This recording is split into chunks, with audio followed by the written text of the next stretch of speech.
আপনারা জানেন যে আমাদের আজকের এই অবস্থান কর্মসূচির তৃতীয় দফাটি হচ্ছে নির্বাচন কমিশন 12ই জানুয়ারি একটি চিঠি ইস্যু করেছিল যে 12ই ফেব্রুয়ারি নির্বাচনের পূর্বে সকল যাবতীয় নির্বাচন অর্থাৎ ছাত্র সংসদ, বণিক সমিতি, ব্যবসায়িক সমিতি, সাংবাদিক সমিতি সহ যাবতীয় সকল নির্বাচন বন্ধ রাখতে হবে। তো 12 তারিখে চিঠি ইস্যু করা হয়েছে। এরপরে আমরা দেখলাম যে জামাত ইসলামের বিভিন্ন পর্যায়ের নেতৃবৃন্দ এবং কথিত বিভিন্ন গুপ্ত সংগঠনের নেতৃবৃন্দরা নির্বাচন কমিশনে এসে নির্বাচন কমিশনকে চাপ দিয়ে সিদ্ধান্ত পরিবর্তন করেছে এবং সেই চিঠিটি আসলো 15 তারিখ রাতের বেলা। এরপরে 16 তারিখ, 17 তারিখ শুক্রবার, শনিবার ছিল, অর্থাৎ এই 5 দিন কোনো ছাত্র সংগঠনের কোনো প্যানেল কিন্তু নির্বাচন প্রচার প্রচারণা করতে পারেনি শাহজালাল বিজ্ঞান প্রযুক্তি বিশ্ববিদ্যালয়।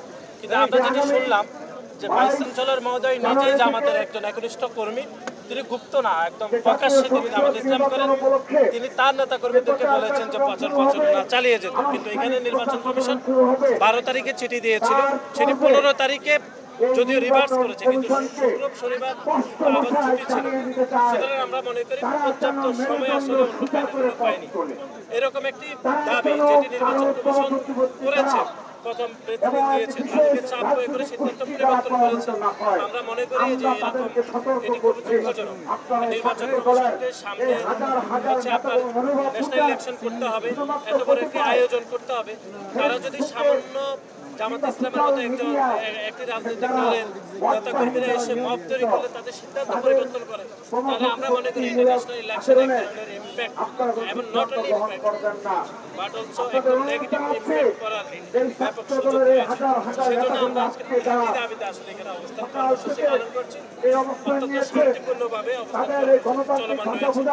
আমরা মনে করি না, এটি দাবি মানা নামার বিষয় না।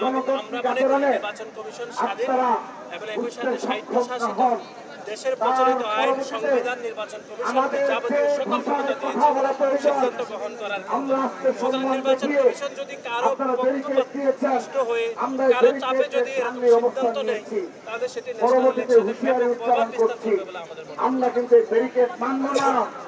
আপনাকে সেটা মনে হচ্ছে না? 12 তারিখে তারা একটা চিঠি দিয়েছে, এখন এসে কেউ এসে যদি বলে যে সিদ্ধান্ত পরিবর্তন করতে হবে তাহলে করবে, আবার কেউ এসে যদি বলে আগে সিদ্ধান্ত যেতে হবে, তাহলে এটাতে একটা এলোমেলো সিদ্ধান্ত হয়ে যাবে। সেজন্য আমরা মনে করি নির্বাচন কমিশন স্বাধীনভাবে কাজ করা উচিত এবং শক্তভাবে কাজ করা উচিত।